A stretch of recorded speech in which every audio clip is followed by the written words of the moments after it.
Sanibonani la ku-One Shophakama, Nibingelelo Sifundo. Isisukile phakathi kwaDlubheka kanye noMthandeni. Iqale lapho indaba khona uDlubheka ethi le nsizwa yathi nginomkhaba oluphondo, kusasa ngiyifuna ngengqemngqem.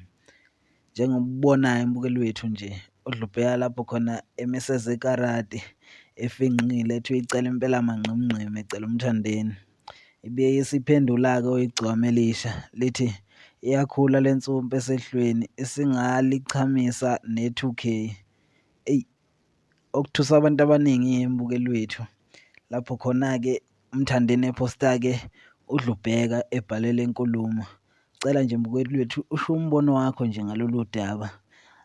Abantu-ke abalandeli bamaskandi bese bekhala ngalesi sithombe saDlubheke lapho khona ehlezi noDumakahle embhedeni. Sicela nje nakhona nje usho uvo lwakho mbukeli wethu. Ubese ephendula-ke uDlubheke ethi hhayi isikhova siyingane kukho konke nje. Shuthi-ke lokhu akukwenzayo-ke uDlubheke singeke sazi-ke mbukeli wethu, siyacela nje usho uvo lwakho ngempela ukuthi ngabe la mazwi kaDlubheke aqinisile yini. Siyacela nje ushiye i-comment yakho ngaphansi ku-comment section, ungakhohlwa ukulayikha kanye noku-subscribe mbukeli wethu. Ngiyabonga.